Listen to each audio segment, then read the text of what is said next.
want to bring in Forbes media chairman and former Republican presidential candidate himself, Steve Forbes, right now. And Steve, good morning to you. Before we turn to politics, let's talk about business and the earnings season right now.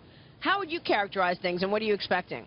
I think on the earnings seasons overall, it's going to be fairly disappointing. As you know, for about a year and a half, earnings have been pretty much dead in the water. Revenues are dead in the water. Even if a company gets earnings up, revenue is not what it should be. And it goes to show that the market is going to need a real stimulus in terms of earnings in the latter part of the year if it's to sustain these levels. We've been dead in the water for a while in terms of earnings. Yeah, and stimulus, you mean, I suppose, tax reform as one stimulus. I know you're not talking about Federal Reserve stimulus. No, by the way, the Federal Reserve is a depressant on the economy. Right. Last night, Elizabeth Warren said profits are at an all-time high. They have their stuff. It's about 2 years old, just as their citing of Sweden, as Bernie Sanders liked to do, is about 30 years out of date. Sweden's been cutting taxes. Sweden has no minimum wage. So these people are dealing in the cliches of the past, not the current situation. Wall Street's laying off people right now. Yeah, I was surprised when Elizabeth Warren said that last night, Dagen, McDowell. Yeah. I don't know where she got that, because I know that earnings are going to be down, and it's been a tough going for the business community. It shows a disconnect and a hollowness in terms of the anxiety that people feel in this country when they try to brag about Obama's economy from the last 7.5 years. And Steve, to your point, you had an ovation for a man who wants more government, not less government.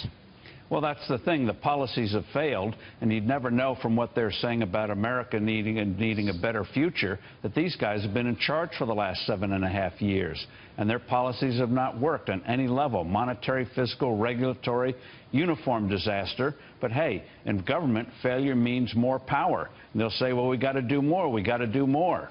And so it's a vicious circle. That's what the Republicans have to break. Harlan Hill, what's your take on Jessica, I mean, as a fellow Democrat, how do we counter this? Because it doesn't seem like we have a very coherent economic plan in the Democratic Party that diverges from what we've had for the last 8 years at all. Doubling down on the last 8 years is not going to satisfy the American voter. So how do we, I'm trying to figure out, like, how do we change, how do we triangulate to meet people where they are? Well, I think there has to be some policy shift, and I think that the Sanders folks... Would you include tax reform in that? Oh, absolutely. I've been saying that, and this is part of what I think is really dangerous about pushing Clinton more and more to the left, because she's much more naturally towards the middle. You know, she's a Clinton. Right. So you would have more centrist policies.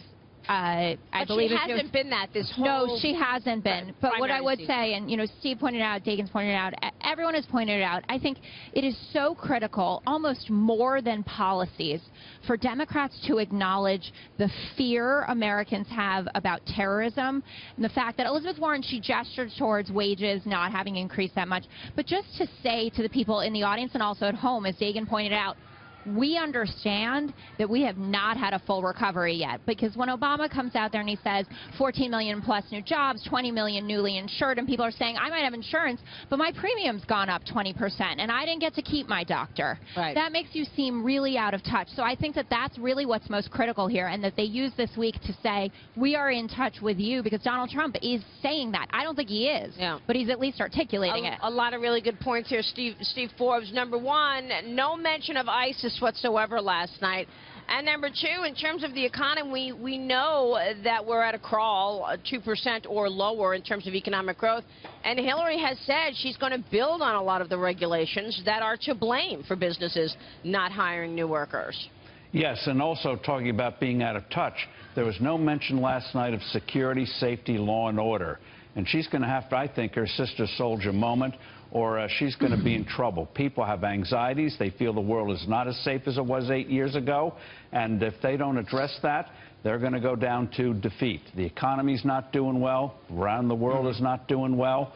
And so far, they've been oblivious to it, trying to appease the Sanders people who still think it's 1932.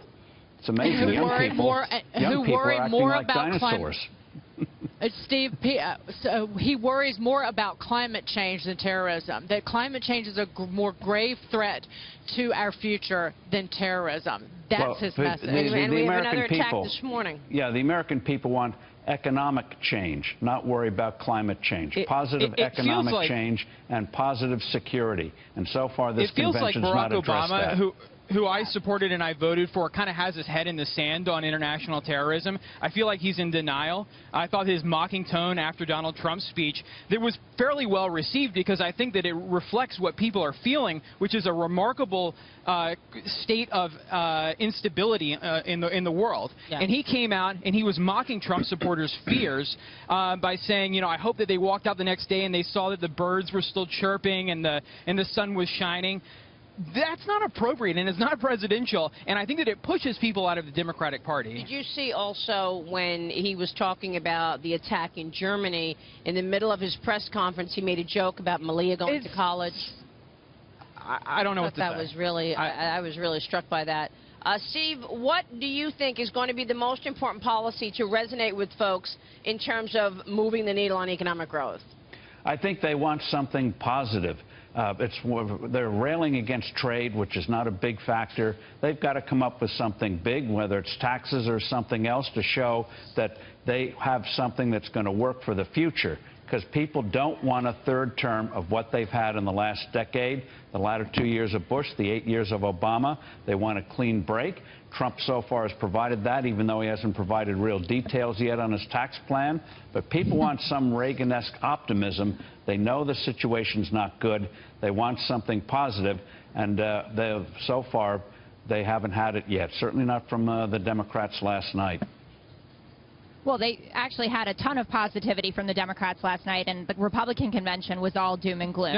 No, it needs to be optimism grounded in reality. That's fine, but when you say that you need Reagan again, Ronald Reagan was optimistic. Donald Trump is frightening people into voting for him. His whole slogan is "Make America Great Again." That is...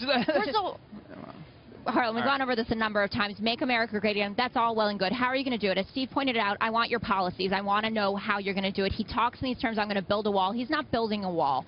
He wants to, I mean, he's an anti-free trade Republican, which is totally antithetical. I reject this notion, though, that he lacks substance. Really? Yeah. Go to his website. He lays out very clearly how he would address trade as it relates to China, how he would address trade as it relates to Mexico. Yeah. He's very, very specific, actually. Yeah. And he has been specific we'll pull it up. about what's most important to him. Building a wall is one of his... And by the way, Steve, the platform adopted it, right? I mean, it's in the Republican platform now.